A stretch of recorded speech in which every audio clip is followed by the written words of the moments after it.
Graça e paz, em nome do Senhor Jesus Cristo, amém? Boa noite, né? Aqueles que estão aqui, os que estão em casa também, participando do culto online.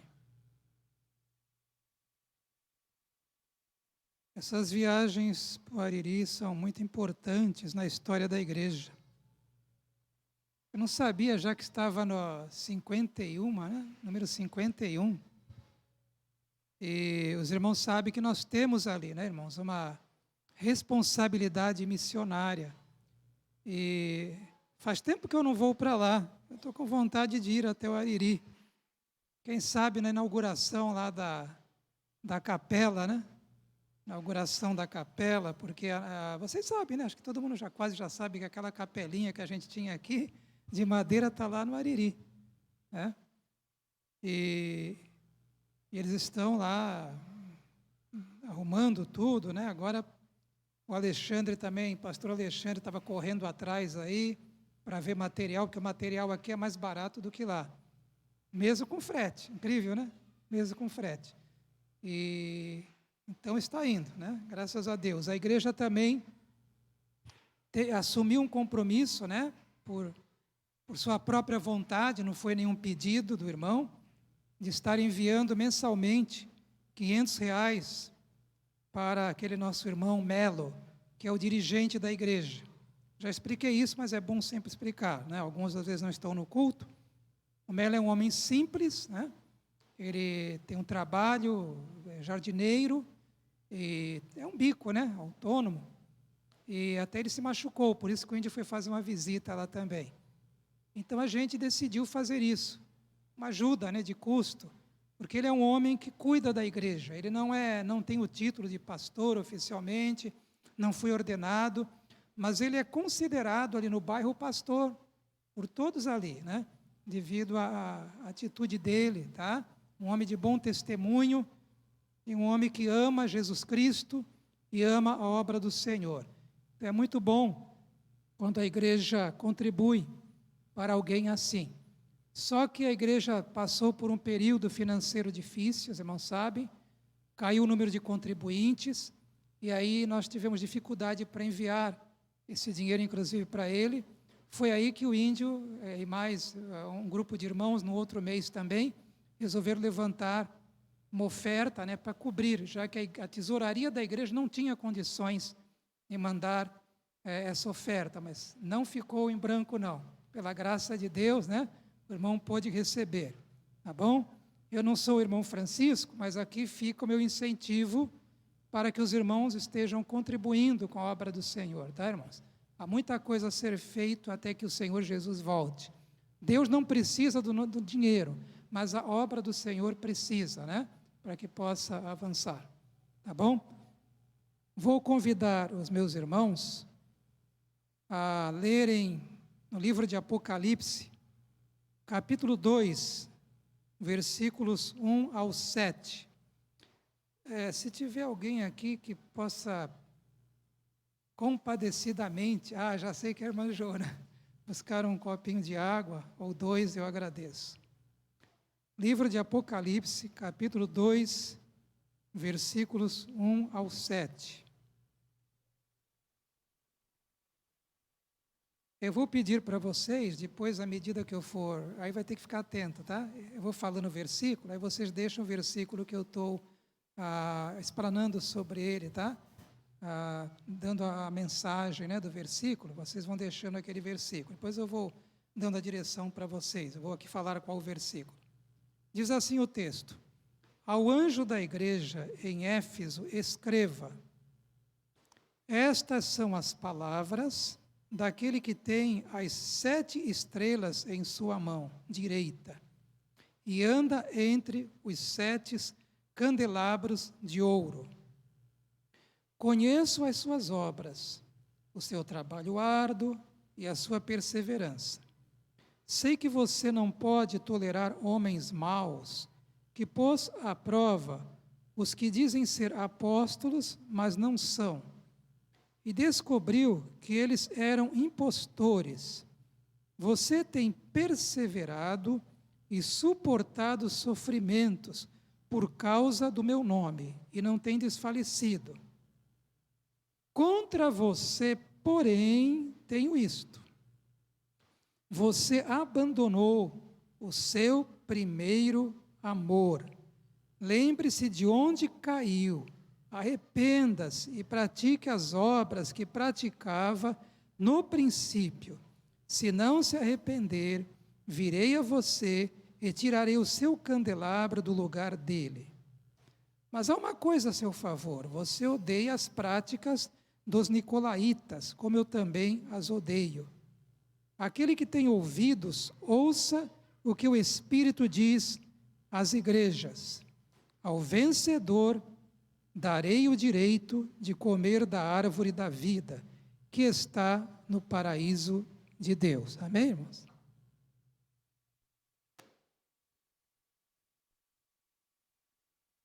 Vamos orar ao Senhor? Senhor nosso Deus, nosso Pai querido, tudo, Senhor, é para a Tua glória, e tudo deve ser para a Tua glória, especialmente neste culto. E para isso, Senhor, para que Te demos glória, necessitamos da Tua graça, necessitamos do trabalho, do agir do Espírito Santo em nós. Senhor querido, dependemos neste momento, como temos dependido até aqui, do Senhor, para que possamos expor a Tua palavra, para que possamos pregar a Tua mensagem contida nesta palavra. Na verdade, esta palavra é a Tua mensagem, mas contida na explicação, Pai, na explanação que vai ser dada a esse texto. Precisamos de Ti para isso, Pai. Precisamos de sabedoria para pregar e para entender a Tua palavra, de discernimento, de direção. Ó Deus, precisamos da graça do Senhor sobre nós, para pregar e para receber a Tua palavra, a Tua mensagem, aquilo que o Senhor quer falar à igreja esta noite, a cada um. Por favor, Deus, nos abençoa, tem misericórdia de nós. Confiamos, Pai, na Tua graça, no Teu amor, no Teu poder, na Tua fidelidade. Senhor querido, age, Senhor, e que a Tua espada, que a Tua palavra seja o que ela é realmente, como uma espada de dois gumes, que penetra, Pai, no mais profundo do ser, Pai, de cada um. Que o Teu nome seja glorificado, também neste momento. Em nome de Jesus, a igreja diz, amém.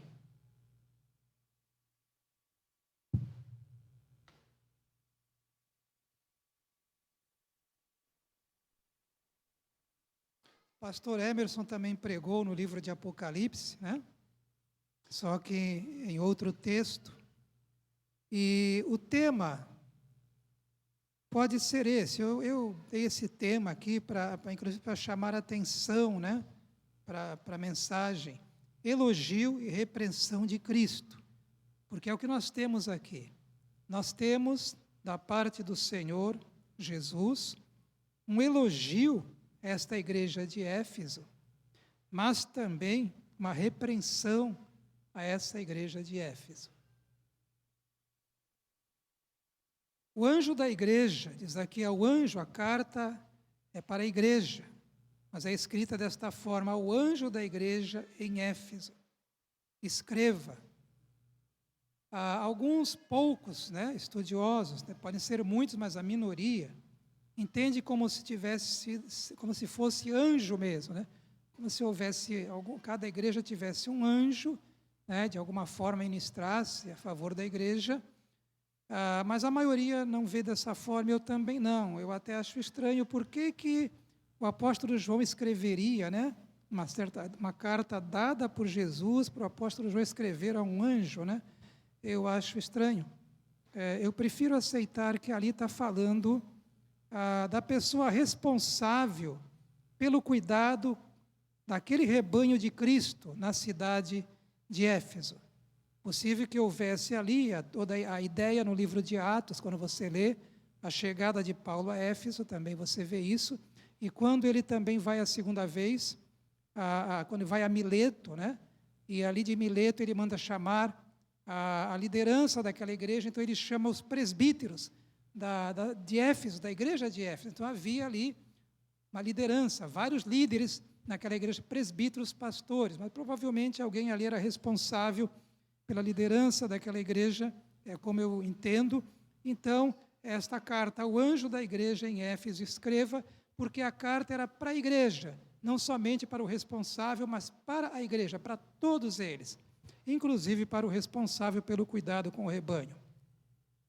É bom entender aqui, irmãos, que eles não se reuniam num templo. Quando a gente pensa em igreja em Éfeso, o que vem na sua mente? Bom, chegou uma carta, né? E alguém leu essa carta num templo, talvez como esse. Não, eles não se reuniam em templos. Nem podiam construir templos naquela época, era proibido até, né? Eles se reuniam nas casas. E provavelmente em mais de uma. Porque quando você lê a chegada de Paulo, o apóstolo, a Éfeso, você vê ali que houve um avivamento, como nós já lemos. Lembra que nós lemos um livro, A Liderança, o livro do pastor Russell Shedd, A Renovação e Avivamento, vocês estão lembrados disso? Que estudamos até sobre o avivamento na cidade de Éfeso. Então, houve um avivamento quando Paulo chegou àquela cidade. Vou comentar um pouquinho sobre isso.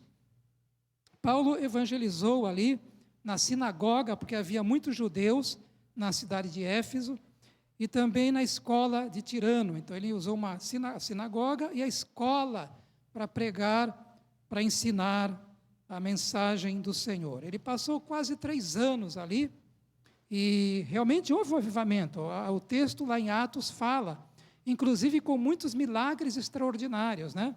Muita gente se converteu, a Bíblia fala. Foi pouco não, foi muito. Por isso que eu entendo que haviam várias casas, entende, Edivaldo?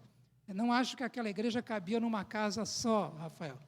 Havia muitos convertidos, inclusive muita gente se converteu do ocultismo. Vocês lembram disso? Quem lê lá, o livro de Atos? O pessoal ia até a praça pública e fizeram uma grande fogueira e queimaram livros de ocultismo. Muitos deles se converteram.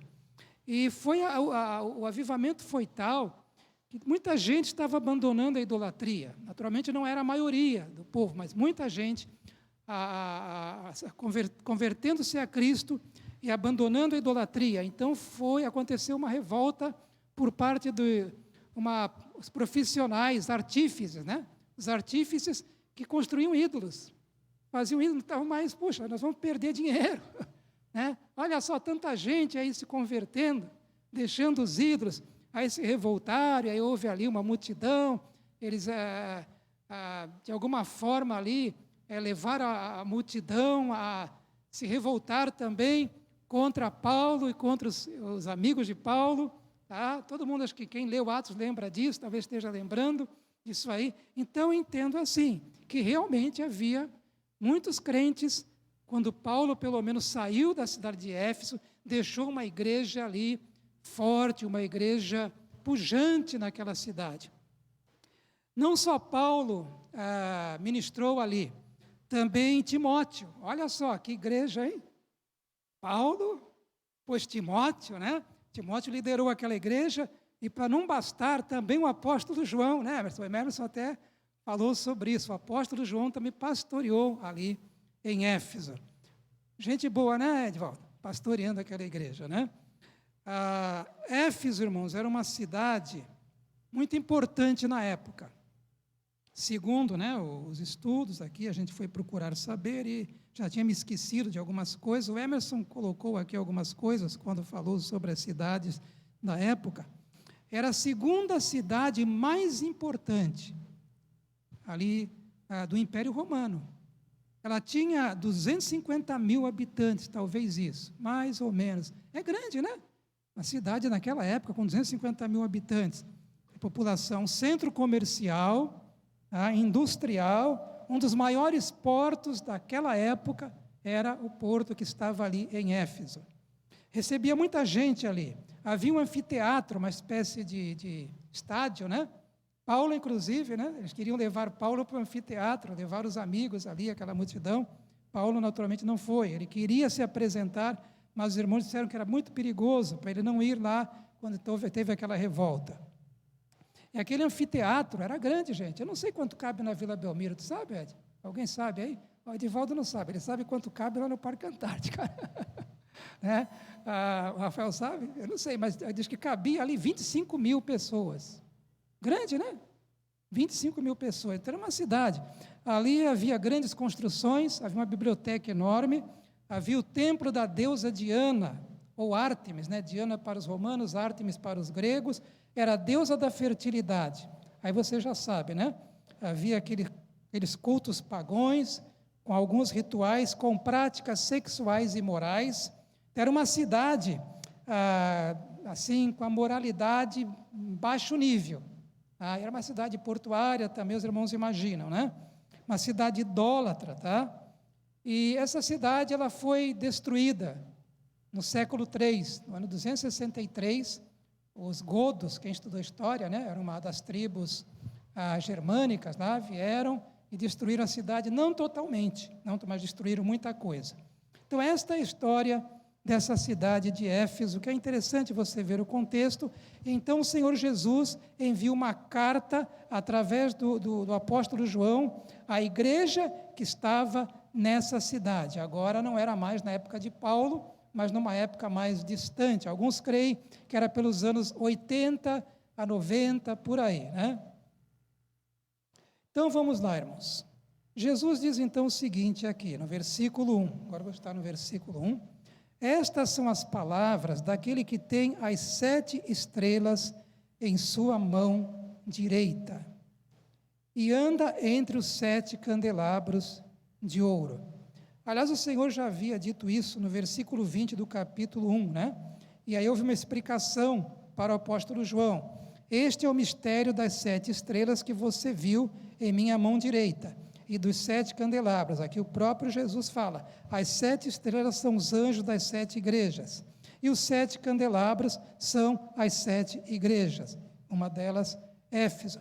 Então, nós vemos aqui essas 7 estrelas na mão direita, né, do Senhor. Interessante, mão direita, a ideia de autoridade, a ideia de governo. Era o Senhor quem governava aquelas igrejas. Ele era a autoridade máxima ali. Não eram os líderes, né? Não eram os pastores, era Jesus. E ele era o auxiliador, a mão direita da ideia de ação, não dá? De auxílio, de ajuda. E não é diferente hoje, meus irmãos. Não é diferente hoje. Hoje o Senhor não está ausente da sua igreja no mundo. Seja onde ela estiver, Ele está governando. Tá? Mesmo aquelas que, muitas vezes, desobedecem, mas o Senhor tem o controle, Ele permite a desobediência, mas não está alheio, está vendo, sabe o que está acontecendo. Esse auxílio, nós pastores e líderes em geral, a gente é testemunha desse auxílio do Senhor. Quem seríamos nós, não fosse a mão de Deus em nosso auxílio? A graça de Deus em nós operando, nos ajudando. Quem seríamos nós, irmãos? Quem seríamos nós? E aí fala, olha, ele anda entre os 7 candelabros de ouro. Né? Jesus anda, então, entre os candelabros, entre as igrejas. Essa ideia, Jesus está presente. Ele ressuscitou, amém, irmãos? Ele está vivo, ele foi morto numa cruz para resgatar o povo que é a igreja do Senhor, mas ele ressuscitou o terceiro dia, subiu aos céus, à direita de Deus, mas está presente também pelo seu Santo Espírito na igreja do Senhor, e ele anda no meio das igrejas do Senhor. Nesse momento, há cultos em muitos lugares no Brasil, não há em toda a terra, porque há lugares agora que já é de madrugada, né? Na terra, vocês sabem disso. Mas em muita parte do planeta Terra agora, talvez esteja tendo cultos, né? Eu já houve cultos, ou vai haver cultos, e o Senhor está no meio da sua igreja, em todos esses cultos, na igreja que é dele, que realmente é uma igreja dele, o Senhor está presente. E aqui ele está, irmãos. Aqui Ele está porque Ele prometeu. Nós sempre citamos, Jesus é fiel. Onde estiverem 2 ou 3 reunidos em meu nome, eu ali estarei. Vocês estão aqui em nome de vocês ou em nome de Jesus? Então aqui Ele está. Aqui Ele está. Lembro no caminho de Emaús, isso é muito importante. Parece que alguns não veem importância disso. Vou citar ainda alguma coisa. Irmãos, a Bíblia diz, eu entendo que há irmãos que não estão se reunindo conosco agora, porque não estão se sentindo seguros por conta da pandemia. Eu compreendo, de todo o coração eu compreendo, tá? Compreendo isso. Entendo também alguns que não vêm porque estão enfermos. Alguns estão trabalhando, talvez chegaram agora do serviço.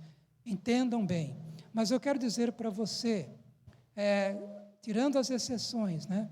A vontade de Deus é que cada irmão esteja se reunindo com a igreja do Senhor. Irmão, isso é muito claro para mim no Novo Testamento. Tanto é que Jesus já dá a dica aí, né? Olha, onde estiverem 2 ou 3 reunidos em meu nome. Ele podia falar, não. Vai cada um para um lugar aí, fica na sua casa, né? Fica lá, põe lá um vídeo, põe lá alguma música, vai ler um livro, vai ler a Bíblia, vai orar sozinho, né? Não, ele não falou isso. Ele falou, olha, onde estiverem 2 ou 3 reunidos, você pega o Novo Testamento, Jesus sempre reunido com os discípulos. Irmão, essa ideia de reunião, aliás, igreja, a palavra igreja é o quê? Reunião, ajuntamento, assembleia, ajuntamento. A importância de estarmos reunidos, ou no templo, ou nas casas, em nome de Jesus. Isso é muito claro para mim, irmãos. Isso é muito claro para mim. Por que eu falo isso? Porque eu sei que o Senhor está presente quando você está no seu quarto sozinho orando. Com certeza Ele está. Porque o Espírito habita em você se você é salvo ou convertido. E habita para sempre também. Eu sei disso. Eu sei disso. Eu sei que Deus abençoa quando eu estou orando lá no meu quarto, né? Quando eu estou orando em algum canto. Deus abençoa sim. Mas existe, irmãos, um abençoar de Deus que é próprio para a igreja também, quando está reunido. Deus quer abençoar de uma forma também especial, quando você se reúne com a igreja do Senhor. Isso é muito importante. É muito importante. Sobre essa presença do Senhor entre nós. Lembra do caminho de Emaús? Quando os discípulos estavam caminhando, né? 2, né? E ali, cabeça baixa, desanimados, né? Porque Jesus tinha morrido, o Messias tinha morrido, a esperança de Israel tinha morrido, e agora? E todas as promessas, e toda a esperança, e todo o sonho que havia no coração de cada um deles, estavam caminhando, já faz aí 3 dias, tem umas mulheres disseram que viram ele vivo, mas olha, até agora nada. E de repente se aproxima alguém, né? Aqueles 2 caminhando, se aproxima mais uma pessoa deles e começa a caminhar com eles. E começa a falar das Escrituras, e falar do Messias. Lá eu posso imaginar, desde o Gênesis até né? Todo o Antigo Testamento, falando acerca do Messias, que ele precisava ser morto na cruz, e aí foi falando, e de repente a Bíblia fala que eles entraram, né, na casa, convidaram aquela pessoa que estava com eles para entrar também, não tinham reconhecido quem era aquela pessoa, e ali na casa quando se abriu os olhos, é isso? E eles perceberam que era Jesus, e Jesus então desapareceu, foi embora, desapareceu dali, e eles falaram, puxa, mas enquanto ele falava com a gente, não queimava o nosso coração. Havia algo diferente. Gosto de um livro do Tozer, que ele fala sobre a presença. A importância da presença, a presença do Cristo vivo. Uma coisa forte, ele comenta naquela igreja, naqueles discípulos no primeiro século, é que eles sabiam muito bem da presença de Cristo. Eles tinham esse conhecimento, essa experiência da presença do Cristo vivo entre eles. E nós também, o Cristo vivo está entre nós, amém? Hoje, irmãos, Ele está vivo, vivo para sempre. A importância disso. Aqui, agora, eu vou fazer uma pergunta, mas vou ler o texto primeiro. Conheço as suas obras, versículo 2. Conheço as suas obras, e o seu trabalho árduo, e a sua perseverança. Sei que você não pode tolerar homens maus, que pôs à prova os que dizem ser apóstolos, mas não são, e descobriu que eles eram impostores. Vou fazer uma pergunta para você. Você prefere ser elogiado ou repreendido? Precisa responder para mim, responde para você mesmo. Como você lida com o elogio? Você fica vaidoso? Alguém te elogia, você fica vaidoso, se acha, né? Aquele cara, né? Aquela pessoa, é isso? Ou você fica zangado? É daquelas pessoas quando alguém faz uma repreensão até com amor, até para ajudar, com boa intenção, você fica zangado. Lá dentro zangado. É assim? Como é que você recebe, não dizendo elogio, a repreensão, né? Você fica zangado com a repreensão? É assim que você se porta? Vaidoso com o elogio e zangado com a repreensão? Ou não? Ou você realmente fica encorajado com o elogio, sem ficar vaidoso, mas fica encorajado, e não encoraja um elogio, o elogio do irmão, né? Com boa intenção ali, encoraja, não encoraja? Encoraja, né? Ou você é desse que fica encorajado, e você ouve a repreensão com humildade, reflete naquilo. De repente tem a ver, de repente não tem a ver, mas de repente tem, recebe com humildade. É assim que você é? Como é que você é? Pensa aí. Pois bem, essa igreja recebeu um elogio. Viram aqui? Recebeu elogio. Então, mas também depois recebeu uma repreensão. Tenho contra você, porém, que você abandonou o seu primeiro amor. Recebeu um elogio, recebeu uma repreensão. Quando Jesus olha para a IBVJ, irmãos, o que ele vê, hein? Que é digno de elogio. Essa igreja aqui, o Senhor disse que ela tinha boas obras, tinha obras, né? O Senhor conhecia as obras dela. Ela é uma igreja que trabalhava, né, bastante, tá? Trabalho árduo. Era uma igreja que perseverava, havia uma perseguição naquela época, e não era fácil, como há perseguição em alguns países hoje, mas uma igreja que perseverava, inclusive na fé e na sã doutrina também, porque aqui diz que ela era uma igreja que pôs à prova homens que diziam ser apóstolos, mas não eram. Descobriu que eles eram impostores. Hoje tem gente também, não tem? Não é só hoje, naquela época já havia, viu, pessoal? Aquele pessoal que dizia que era pastor, mas não era. Que era apóstolo, mas não era. Que vinha, pregava em nome de Cristo, heresias, pregava em nome de Deus, né? Ideias, doutrinas equivocadas, que não tinham nada a ver, contrárias à Bíblia. Existe isso hoje, gente? Existe, né? E os irmãos devem ficar com a antena ligada, viu, irmãos? Fiquem. Peçam graça a Deus. Peçam discernimento. Leiam a Bíblia. Né, Edivaldo? Leiam a Bíblia, que é o filtro. Porque hoje também tem muitos falsos mestres no mundo. E como tem, irmãos? Como tem? Torcendo as Escrituras, ensinando coisas, tá? Incentivando pessoas a práticas, a estilo de vida totalmente contrário ao ensino do Senhor Jesus. Aqui o texto fala, vou pular para o versículo 6, mas há uma coisa a seu favor, mais um elogio. Você odeia as práticas dos nicolaítas, como eu também as odeio, né? Veja bem, versículo 6, mas há uma coisa a seu favor, mais um elogio. Você odeia, falou para a igreja, igreja, odeia as práticas dos nicolaítas, como também eu as odeio. Os nicolaítas eram um grupo, irmãos, que havia, né? Um tipo de um grupo de cristãos, e havia lá os líderes, havia profetas, apóstolos, né? Entre aspas, pastores, que eles tinham ideias totalmente contrárias, e eles pregavam e ensinavam em nome de Cristo, com ensinos totalmente contrários ao ensino de Cristo. Inclusive, eles tinham uma ideia de que você podia porque o espírito era puro, o espírito.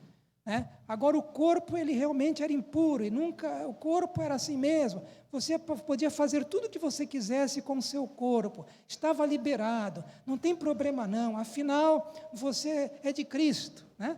Afinal Cristo morreu na cruz por você. Olha, viva livremente aí, faça tudo o que você quiser, porque importa é o espírito. Você ter assim uma relação espiritual, mística com Jesus, né? E você faz o que você quiser. Eles tinham essa ideia, além de outras, e pregavam isso. Eles iam nas igrejas, que se reuniam nas casas, e muitas vezes entravam nas casas. Lembra da carta de João? Não lembra quando nós lemos aqui a carta de 2 João, 3 João? João falava sobre esse tipo de gente, que eles não deviam receber nas casas onde se reuniam como igreja, tinham que ter muito cuidado. Hoje é complicado. Hoje eles não precisam vir à igreja, porque também aqui no púlpito, se eu souber, não sobe, né? Eu não permitirei aqui, né? E a igreja também não. Mas não precisa, porque hoje eles estão no seu celular, ali no YouTube, né? No Facebook, no Instagram. Estão ali, irmãos, falsos profetas, falsos mestres.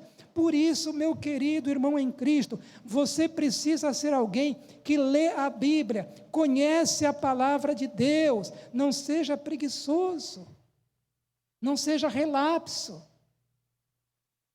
Na leitura zelosa das Escrituras, para que você possa discernir o erro, a doutrina contrária ao ensino de Cristo, a heresia.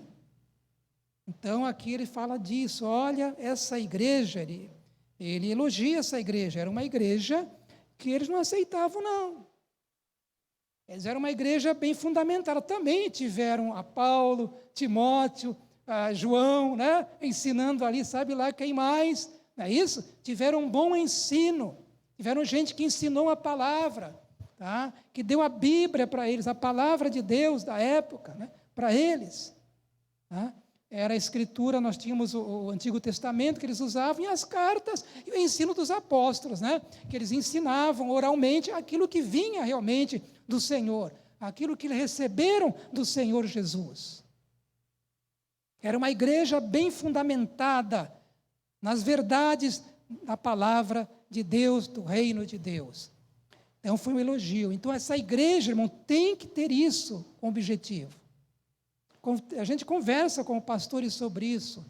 Que responsabilidade que nós temos de pregar para os irmãos, ensinar a palavra de Deus. Mas a igreja precisa fazer a parte dela. Irmão, você está lendo sua Bíblia? Como é que você lê? Vai abrindo aqui. Hoje o Senhor me orienta, deixa eu fechar os olhos. Vou ler esse versículo aqui. Lembra da caixinha de promessas? É assim que você lê a Bíblia? Não é assim que você lê a Bíblia. Você pegue um livro da Bíblia, querido, um livro, escolha aí um livro da Bíblia e leia ele do começo ao fim. Não precisa ser no mesmo dia, claro. Vai lendo aos poucos. Lê devagar, de preferência. Com cuidado. Se preciso for, leia 1, 2 vezes, 3 vezes aquele texto. Leia, você precisa conhecer as Escrituras. Deus deixou esse livro para você. É para ler. É para ler, irmão. Não é para ficar lá no seu armário, não. Tá? Para que você possa, então, como essa igreja aqui, ser uma igreja, e possamos ser uma igreja que o Senhor possa olhar para nós e, vocês são uma igreja que tem um fundamento, vocês são uma igreja que tem um discernimento, vocês não recebem o falso ensino.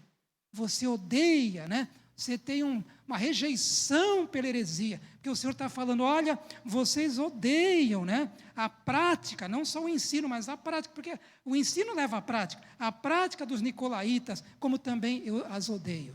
Irmãos, hoje há muito ensino a práticas erradas. Hoje a igreja ensinando, irmãos, o jovem não precisa esperar o casamento, não. Hoje tem pastores ensinando isso, irmão.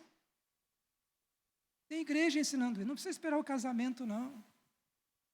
Pode ter relação sexual à vontade. Depois, quando casar, já está com experiência.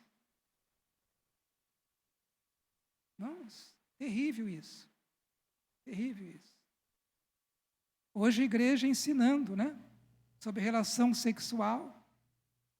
Né? A Bíblia fala o que? A relação, Deus criou homem e mulher. Né? Relação sexual. Mas há pessoas ensinando o quê? Há igrejas ensinando hoje. Que não, tudo certo. Relação sexual não precisa ser entre homem e mulher. Pode ser entre pessoas do mesmo sexo, mas a Bíblia não ensina isso. A Bíblia não ensina isso. Vocês entendem? Então, a importância, irmão, de nós conhecermos a palavra de Deus. Então, esse pessoal aqui, eles recebiam esse elogio de Cristo, porque era uma igreja que rejeitava esses ensinos contrários à verdade do Senhor. Então, quando Jesus olha, minha pergunta, para IBVJ, o que será que ele vê, irmãos, que é digno de elogio? Eu espero que ele veja em nós algumas coisas dignas de elogio. Porque na igreja de Éfeso ele viu, você tem perseverado, versículo 3, e suportado até sofrimentos por causa do meu nome, não tem desfalecido. Minha pergunta, quando o Senhor Jesus olha para a sua vida agora, o que ele vê que é digno de elogio? Já pensou nisso? Quando Jesus olha para a sua vida, o que será que ele vê, né? Que é digno de elogio? Olha, se você é um crente de verdade, salvo pela graça de Deus, justificado pelo sangue de Jesus, né? Lavado pelo sangue do Cordeiro de Deus, você nasceu de novo realmente, eu creio, tenho certeza que algum fruto ele vai ver em sua vida, amém? Algum fruto ele vai ver em sua vida.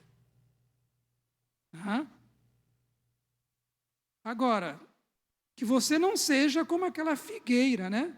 Na qual Jesus procurou figos e não achou nenhum. Lembra disso? Só havia folhas, tinha aparência, né? Os estudiosos dizem que quando chega o tempo de dar frutos, a figueira fica cheia de folhas. Eu não entendo de figueira, né? Eu li sobre isso. Então Jesus viu ali uma figueira cheia de folhas, aí foi lá, né? E não havia fruto. Como que diz? Olha, isso aqui não está. Entendeu uma lição? Então, a pessoa que às vezes pode ter uma aparência de cristão, mas realmente não é um cristão. Uma aparência de crente, mas realmente não é um crente. Então, não vai ter fruto. Mas o crente dá fruto, amém? Fruto. E você é um ramo na videira. E aquele que dá pouco fruto, ele limpa para que dê mais fruto. O Senhor estava fazendo isso com a igreja de Éfeso. Está fazendo isso com a igreja de Éfeso. Podando aquela igreja com a sua palavra, né? Elogiando, o Senhor sabia, o Senhor reconhece, o Senhor conhece a tua vida, meu irmão, o Senhor sabe as lutas que você passa, o Senhor sabe tudo sobre você, tá? O Senhor sabe que você também o ama, mesmo que o seu amor seja pequeno, como é o meu, o Senhor sabe da sua fé, mesmo que ela seja uma pequena fé, o Senhor sabe, conhece, tá bom? O Senhor sabe sim, tá? Da tua gratidão, o Senhor sabe tudo isso, daquilo que você faz para Ele, tá? O Senhor conhece, lógico que conhece, não passa em branco. Quando Jesus olha para a nossa igreja, o que será que Ele vê que é digno de repreensão? Porque agora no versículo 4, contra você, porém, disse lá a igreja de Éfeso, tenho isto, você abandonou o seu primeiro amor. Isso foi sério. Isso foi sério. Tanto que o Senhor disse, lembre-se de onde caiu. Dá uma olhada. Como começou isso? Arrependa-se. Era sério a coisa. Arrependa-se e pratique as obras que praticava no princípio, porque não estava mais praticando. Interessantes. Aquela igreja, ela estava vivendo, sim, estava dando alguns frutos, mas não como antes. Porque se não se arrepender, virei a você e tirarei o seu candelabro do lugar dele. Eu vou disciplinar você. É isso que o Senhor estava falando para aquela igreja. Vou disciplinar você.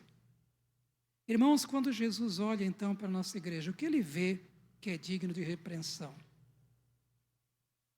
Quando o Senhor olha para a comunhão nossa, né, como é que ele vê? O que é digno de elogio? O que é digno de repreensão? Estamos orando realmente uns pelos outros? Estamos edificando uns aos outros? Ele disse que era para fazer isso. Estamos ajudando uns aos outros? Estamos ensinando, encorajando e até mesmo corrigindo uns aos outros com amor, viu? Corrigindo uns aos outros, mas com amor, né? Ah, estamos fazendo isso. Como é que está a igreja quanto à missão? O que o Senhor fala lá em Mateus 28, a palavra dele em Mateus 28, 18 até o 20. Os irmãos lembram? Eu vou ler aqui para os irmãos. Não precisa colocar aí não, tá? Pode ficar tranquilo, eu vou ler aqui. Ó. Diz assim, é para a igreja, hein? É para a nossa igreja também. Era para a igreja, servia para toda a igreja. Servia para a igreja de Éfeso, serve para nós. Disse o Senhor Jesus, foi-me dada toda a autoridade nos céus e na terra. Portanto, vão e façam discípulos de todas as nações, batizando-os em nome do Pai e do Filho e do Espírito Santo. Veja bem, para nós, o Senhor está falando, foi-me dada a Igreja Batista de Vila Joque, para nós, aqui está dizendo, foi-me dada toda a autoridade nos céus e na terra, disse Jesus. Portanto, Igreja Batista de Vila Joque, vão e façam discípulos de todas as nações, batizando-os em nome do Pai, do Filho e do Espírito Santo. Nós não vamos às nações por nós mesmos, a não ser que vá um missionário, mas nós podemos orar pelos missionários que vão às nações, não é isso? Podemos ofertar para os missionários. E a ideia é que nós podemos fazer aqui a nossa missão, amém também? Aqui no nosso bairro, em nossa cidade, né? Podemos e devemos. Então o Senhor dá um mandamento, isso é mandamento, irmãos. Isso Jesus não disse, olha, eu quero sugerir a vocês. Ele não falou isso. Disse, olha, eu ordeno, vão e façam discípulos, batizando-os em nome do Pai, do Filho e do Espírito Santo, e ensinando-os a obedecer a tudo o que eu lhes ordenei. E eu estarei sempre com vocês até o fim dos tempos. E aí, no livro de Atos, capítulo 1, versículo 8. Mas receberão poder quando o Espírito Santo descer sobre vocês, e serão minhas testemunhas em Jerusalém, em toda a Judéia e Samaria até os confins da terra. Irmãos, há uma missão. Irmãos, estão aqui comigo? Estão me ouvindo? É calor, eu sei que dispersa logo, né? Irmãos, tem uma missão para nós. O Senhor nos fez igreja para edificarmos uns aos outros. A pergunta é, como estamos fazendo isso? Quando o Senhor olha para isso, Ele tem algo para nos elogiar, Ele tem algo para nos repreender, e também não só para edificar uns aos outros, mas para fazer uma missão de ganhar pessoas para Cristo, irmão, pescar gente, de levar o Evangelho, levar a mensagem do Senhor, para que as pessoas sejam batizadas em nome do Pai, do Filho e do Espírito Santo. Entende, queridos? É a missão para a igreja. Irmãos, o Senhor não fez a gente igreja para a gente ficar só pensando, sei lá, eu vou lá no culto para que orem por mim, quero receber uma palavra de consolo, alguma orientação. Irmão, não é sobre você, é sobre Jesus Cristo, igreja. É sobre Ele, é para Ele, para Ele, é dEle. Isso é importante. Então, quando Jesus olha para esta igreja, o que os irmãos acham? Embora ele, quem sabe, né? Mas o que os irmãos acham? Será que ele olha para a igreja Batista de Vila Joque e ele vê alguma coisa digna de repreensão na forma como a igreja está fazendo a sua missão? Para os irmãos pensarem. Quando Jesus olha para a sua vida, o que ele vê que é digno de repreensão, irmãos? O Senhor pode repreender você através da pregação da palavra, aqui no culto. Ou mesmo a pregação, né, não sei, ali os irmãos que estão online, a pregação, um ensino num grupo pequeno, tá? O ensino da palavra, pregação e ensino. O Senhor repreende você através da pregação e do ensino da palavra. O Senhor repreende você e a mim também, e não só repreende, estou falando agora de repreensão, Ele consola e muito também, não é isso? Repreende também através da leitura da palavra. Quando lemos a palavra, irmãos, fiquem ligados aqui, tá? O Senhor, então, usa a palavra, fala conosco através da palavra para nos consolar, encorajar, nos ensinar e também para nos repreender. Não fala, irmãos? Quando estamos errados. O Senhor usa também irmãos em Cristo. Assim como Ele usa para encorajar, para ajudar, Ele usa também irmãos para nos corrigir e para nos repreender. Por isso que eu perguntei, como será que a gente recebe o elogio e a repreensão? E a palavra diz que aquele que odeia a repreensão, Provérbios 12:1, é tolo. Já pensou nisso? Aquele que odeia a repreensão é tolo, Provérbios 12:1. Provérbios 15:32, quem recusa a disciplina faz pouco caso de si mesmo, mas quem ouve a repreensão obtém entendimento. O Senhor também repreende através da própria disciplina dele. Hebreus, meus filhos, meu filho, não despreze a disciplina do Senhor, nem se magoe com a sua repreensão, pois o Senhor disciplina a quem ama e castiga todo aquele a quem aceita como filho. Ele faz isso por amor, com amor para o nosso bem, para a nossa santificação, para a nossa alegria eterna, aquela alegria que vem do céu. O que precisa ser corrigido em minha vida, na sua vida? O que não está agradando ao Senhor na igreja? O que não está agradando ao Senhor na minha vida, na sua vida? Isso te importa? Ou isso não te importa? Ou isso já te importou, mas agora não te importa quase nada? Como é que está o trato com seu cônjuge? Com seus filhos? Como é que está a questão da honestidade? Como é que está o testemunho cristão no trabalho, na escola, onde você mora?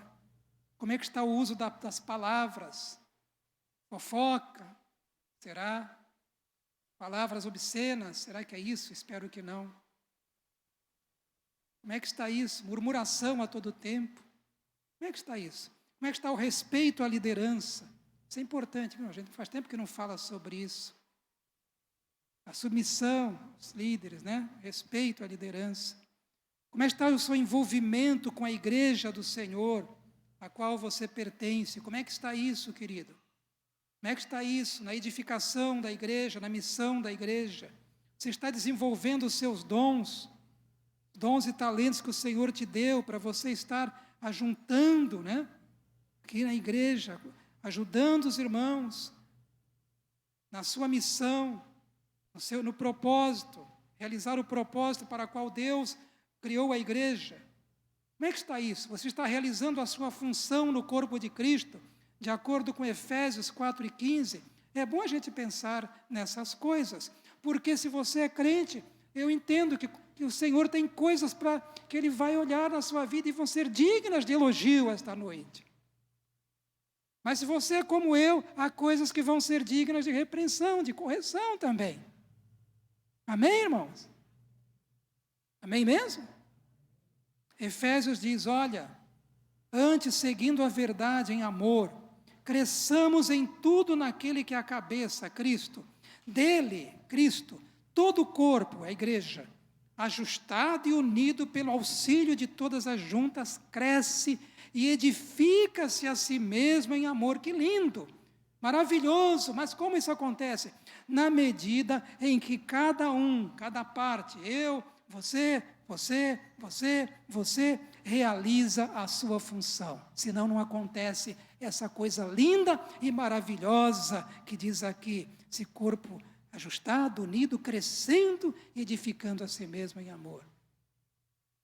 Quando o Senhor olha para mim, para você, Ele vê a gente realmente procurando se envolver, procurando realizar a nossa função para o bem do corpo de Cristo. Não esqueçam da parábola dos talentos. Então aqui ele fala a esta igreja: olha, tenho contra você a repreensão, tenho contra você, né? E o que eu tenho contra você? Disse Jesus: você abandonou o seu primeiro amor, ou seja, você não me ama como antes. Você me ama, ele está falando à igreja de Éfeso, mas você não me ama como antes, e eu não estou nada contente com isso. Eu quero que você me ame como você me amava, e depois até mais.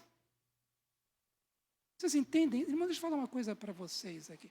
Eu sei que a gente manda áudio, eu costumo mandar às vezes alguns videozinhos curtos, umas mensagenzinhas, mas eu sei que os irmãos às vezes têm dificuldade para ouvir, eu imagino, um ou outro vai ouvir. Eu enviei um áudio hoje, do John Piper, não sei se alguém recebeu aí. Quem recebeu um vídeo de John Piper? Levanta a mão aí. Alguns outros talvez receberam, mas talvez não tiveram tempo de ver. E eu enviei, né? Eu não nem pedi para os líderes repassarem, mas imagina, de repente, se um líder vê aquilo, ele vai querer repassar, né? Ele vai querer repassar. E falava sobre essa questão do amor ao Senhor, do Senhor ser o teu tesouro. Ele cita até o texto de Jó, que eu gosto muito. Ser aquele tesouro, sabe? Aquilo que vale mais para você nesta vida, se torna bem inferior ao Senhor Jesus. Porque Ele é o teu tesouro. Lembra aquele homem que ele viu um tesouro no campo, descobriu um tesouro, e ele se desfez de tudo que ele tinha para conseguir aquele tesouro. Está entendendo, irmãos? Jesus, Ele é digno de ser muito, muito, muito amado por nós. E sabe uma coisa? Quando nós o amamos, nós somos felizes. Quando nós o amamos, nós cumprimos o propósito para o qual Deus nos criou. Nós nos realizamos como seres humanos, ainda que a gente perca tudo na face da terra. Que a gente perca a casa, todos os bens, perca a saúde, perca a mulher, perca filho, perca tudo. Talvez como um irmãozinho daquele que está agora numa prisão da Coreia do Norte. Perca tudo. Mas quando ele tem amor pelo seu mestre, irmão. Querido. Dentro do coração dele, com toda aquela situação sofrível, há uma alegria que ninguém pode tirar.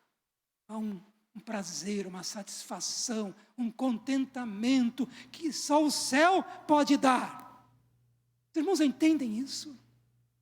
As pessoas falam muito sobre o segredo de ser feliz, 10 passos para ser feliz, 5 passos, 20 passos, sei lá quantos passos para ser feliz, isso, aquilo outro.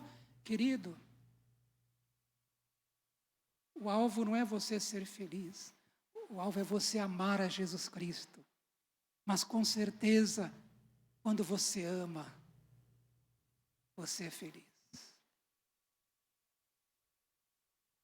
Então o Senhor está dizendo: olha, vocês perderam o rumo, vocês estão perdendo o alvo, porque vocês não estão me amando como amava antes. Isso é perigoso. O que Jesus falou? O amor de muitos, o quê? Esfriaria. Porque esse amor se esfriou, e a tendência é se esfriar mais. Porque se você, meu irmão, se o amor que você tem pelo Senhor esfriou, não é como antes, a tendência, se você não der meia volta, é esfriar mais. Isso é tão ruim para você também. E o Senhor sabe disso. O Senhor sabe que a saúde da sua alma está totalmente vinculado à sua comunhão com Deus e ao fato de você amar o Senhor com todo o teu coração. Então o Senhor falava a esta igreja: tenho, porém, contra você, igreja de Éfeso, você abandonou o seu primeiro amor. Olha, lembre-se de onde caiu, volta, faz meia volta, arrependa-se.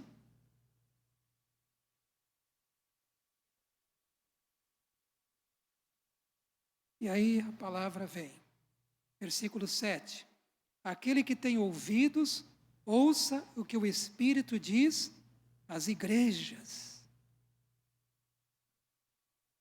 Eu quero ler o texto que eu falei aqui, só para encerrar. Estou agora de olho no relógio, já vou encerrar. Mas não poderia deixar de ler esse texto, que é um texto muito bonito. Nessa mensagem do John Piper, é uma mensagem curta, de 5 minutos, não era? Quem viu, acho que viu 5, 6 minutos. Mandei até para um pastor amigo, ele agradeceu, né, por aquela mensagem. E vou ler aqui Jó 24, né? 24, não, 23, 22, desculpe. Olha só, eu vou ler apenas uma parte para você. Vou ler aqui um texto. Sujeite-se a Deus. Fique em paz com Ele, submeta-se a Ele. E a prosperidade virá a você. Eu não estou falando aqui de prosperidade material. Deus abençoa nessa área, estou falando de prosperidade espiritualmente. Você ser rico na graça de Deus. Aceite a instrução e a mesma correção que vem da sua boca e ponha no coração as suas palavras. Se você voltar para o Todo-Poderoso, voltará ao seu lugar. Se você afastar da sua tenda a injustiça, o pecado, né? E você lançar ao pó, veja bem, as suas pepitas, olha o que diz aqui, aquilo que tem valor para você, olha o que ele fala. O seu ouro puro de Ofir, as rochas dos vales. O Todo-Poderoso será o seu ouro, será para você prata seleta. O que ele está dizendo? Não é que a pessoa, não, vou jogar fora, não é isso. Olha, aquilo que tem valor para você. Se você colocar, tira do primeiro lugar. E Jesus seja o primeiro lugar na sua vida. O Todo-Poderoso será o seu ouro, aquilo que realmente tem valor para você mais do que tudo. Versículo 25, será para você prata seleta. É certo que você achará satisfação, querido, prazer no Todo-Poderoso. A mensagem de John Piper dizia que não é a questão de dever. Você cultuar a Deus, adorar a Deus ou servir a Deus. É amor. Você fala, pastor, mas é possível? Sim, você é um servo de Deus, é um crente em Jesus Cristo. Vou dizer uma coisa, se você é um crente no Senhor, o Espírito da glória habita em você. O Espírito Santo, desse Deus que é amor, habita em você. E a Bíblia fala que esse Espírito derrama amor em nossos corações, que o fruto do Espírito é amor. Então, querido, peça ao Senhor, Senhor, me enche do teu amor. Eu quero te amar mais do que tudo nesta vida. E eu não estou sendo aqui radical, não, queridos. Não estou sendo, não. Aí fala, é certo que você achará prazer no Todo-Poderoso, erguerá o rosto para Deus, a Ele orará, Ele ouvirá, e aí vai embora esse texto. Eu não estou sendo radical, não. Tá? Não estou sendo, não, porque o Senhor, vou pegar um texto de Lucas aqui, os irmãos entenderem isso. O Senhor fala sobre o preço discipulado. Ele diz assim em Lucas capítulo 14, vou ler para os irmãos aqui, versículo 26. Escutem bem, todos vocês, prestem atenção que Jesus disse. Se alguém vem a mim e ama o seu pai mais do que a mim, não pode ser meu discípulo. Se alguém vem a mim, ama a sua mãe mais do que a mim, não pode ser meu discípulo. Está entendendo o que? Está entendendo, irmão? Olha, se alguém vem a mim, ama a sua mulher mais do que a mim, não pode ser meu discípulo. Se alguém vem a mim e ama seus filhos mais do que a mim, não pode ser meu discípulo. Se alguém vem a mim e ama seus irmãos e irmãs mais do que a mim, não pode ser meu discípulo. E agora? E agora? Fechando aqui com chave de ouro. E se alguém vem a mim e ama a sua própria vida mais do que a mim, não pode ser meu discípulo. Jesus falou isso. Eu não inventei. O Senhor Jesus, Ele sabe o que fala. E Ele sabe por que falou. Porque Ele é o Rei da glória, mas é o Rei dos reis. É o que nos criou, nos salvou. E tem um futuro, tem um propósito para a nossa vida, irmãos. Uma esperança, né, de Jeremias. Um futuro e uma esperança. Os irmãos entendem do que se trata. Quando o Senhor falou para aquela igreja. Olha, tenho contra ti. Que abandonou o teu primeiro amor. Que Deus nos abençoe, amém, irmãos? Que Deus veja em cada um de vocês, né, veja coisas dignas de elogiar. É claro, se vocês são crentes, eu creio que há. E se o Senhor ver em vocês coisas dignas de repreensão, aceite a repreensão do Senhor. Diga: Senhor, eu aceito. Ó Senhor, me ajuda, eu quero mudar. Me ajuda, eu quero mudar. Vamos orar ao Senhor?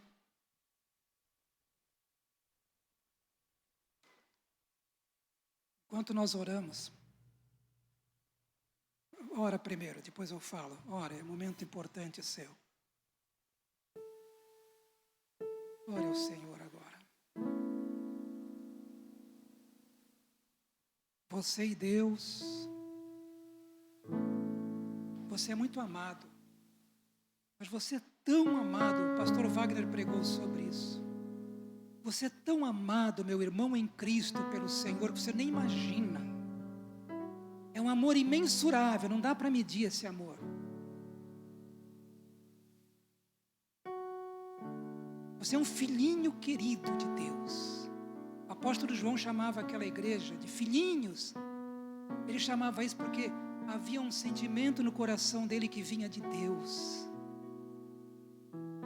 Jesus te chama hoje filhinha amada. Te chama hoje filhinho amado.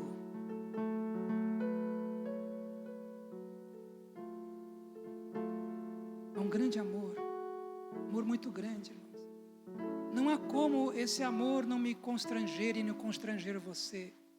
Não há como a gente não responder com amor a tão grande amor por nós. Não é verdade? Esteja agora diante do Senhor. Enquanto o Jeff toca, né? Ele está tocando aqui. Esteja agora, fale com o Senhor. Você e Deus vão cantar uma canção.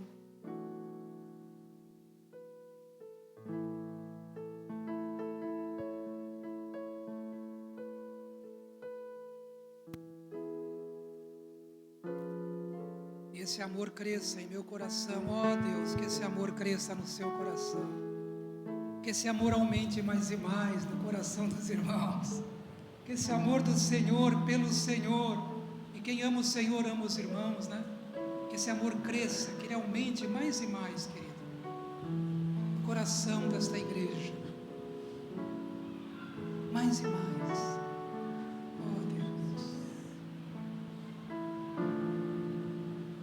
Quero voltar ao início de tudo, encontrar-me contigo, Senhor. Quero rever meus conceitos, valores, eu quero reconstruir.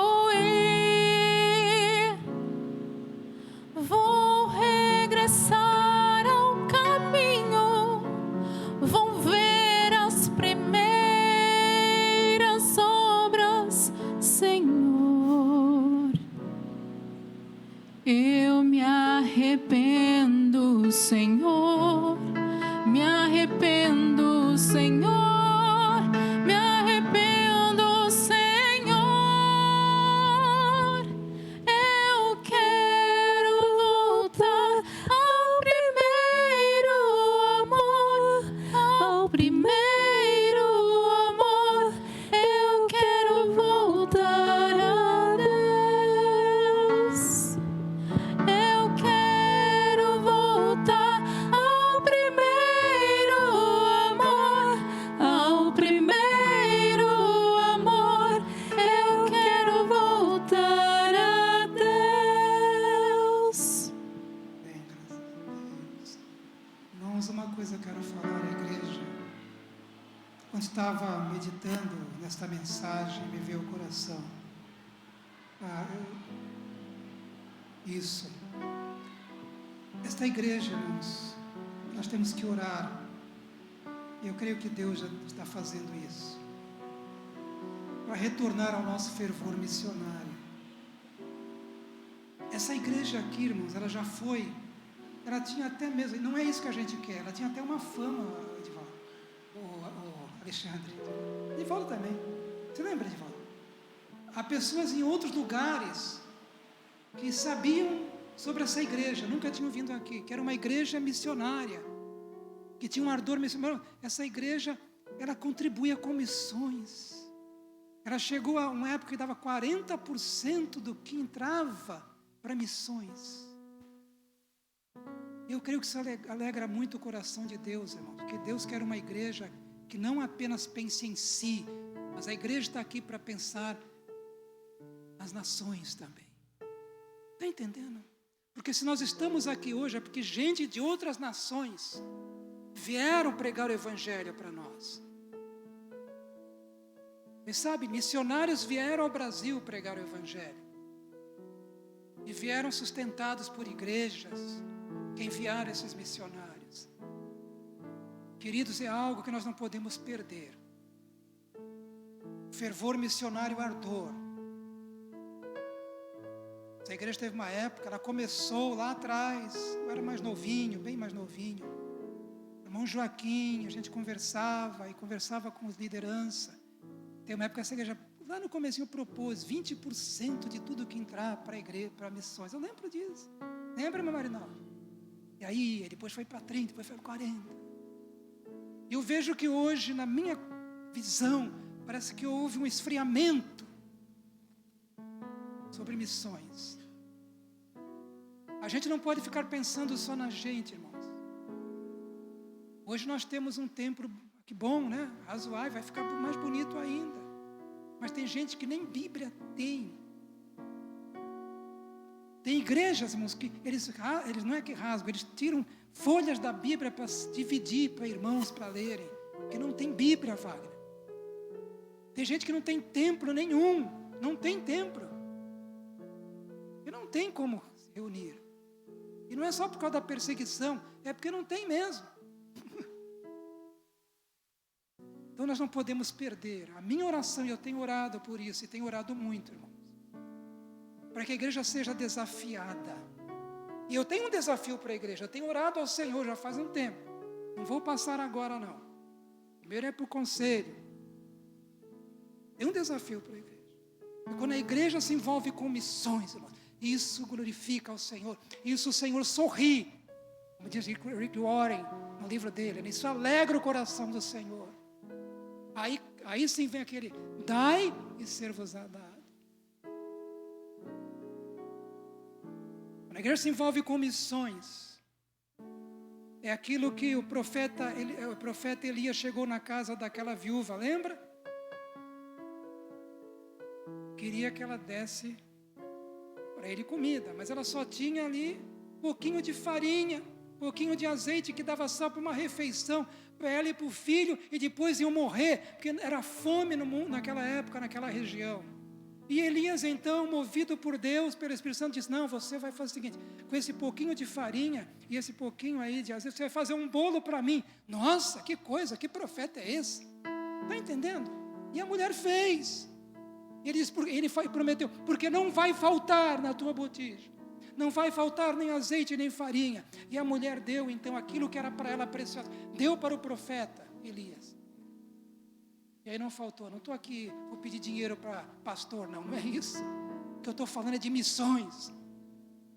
Quando a igreja põe a mão no seu bolso, quando vai lá naquilo que ela tem, e ela oferta com amor para missões daquilo que ela tem com amor, e até às vezes com sacrifício, pode ter certeza, não vai faltar na sua botija, e o azeite na sua botija, nem farinha. Igreja Batista de Vila Jockey, não vai faltar. Isso é muito importante. Uma palavra que de Deus para a igreja, eu tenho convicção disso. Não vai faltar, tá bom? Vamos ficar em pé e cantar esse cântico para encerrar. Que Deus abençoe, né? Um cântico conhecido, antigo, né? Talvez alguns não conheçam. Que Deus abençoe sua vida. Eu vou aqui orar por você, depois nós cantaremos. Senhor, abençoa, Senhor, esta igreja, Senhor. Abençoa nossas vidas, Senhor. Muito obrigado, Senhor, pela tua presença em nosso meio, porque o Senhor anda entre os castiçais de ouro. Ó Deus, recebemos a tua correção como recebemos o teu consolo, o teu encorajamento, recebemos também a tua correção, a tua repreensão. Pai querido, que o Senhor tenha misericórdia de nós e ache em nós uma igreja com coração humilde, manso, submisso, para receber, Pai, a tua palavra. Ó Deus amado, nos ajuda a fazer a tua vontade. Derrama da tua graça sobre nós, derrama do teu amor sobre nós, que nós, Senhor, estejamos realmente te amando. Senhor, nós queremos te amar muito mais do que te amamos, Senhor, porque o Senhor é digno desse amor, e esse amor é um amor prático, Pai, que ele se expressa na obediência, Pai. Ó Deus, abençoa a tua igreja, abençoa a tua igreja, Senhor, abençoa a tua igreja na sua obra, no seu edificar uns aos outros. Abençoa esta igreja na missão de ganhar vidas para Cristo. Vai avivando nossos corações e nos usando, Pai amado, como tochas, Pai, acesas para incendiar corações neste lugar, Senhor. Abençoa esta igreja, em nome de Jesus. E a igreja diz amém. Vamos cantar para encerrar, depois, irmãos, podem sair. Quero voltar ao início de tudo, encontrar-me contigo, Senhor. Quero rever meus conceitos, valores, eu quero reconstruir. Vou regressar ao caminho, vou ver as primeiras obras, Senhor. Eu me arrependo, Senhor, me arrependo, Senhor, me arrependo, Senhor. Eu quero voltar ao primeiro amor, ao primeiro amor. Eu quero voltar a Deus. Eu quero voltar ao primeiro amor, ao primeiro amor. Eu quero voltar a Deus. Amém. Deus abençoe a semana de cada um.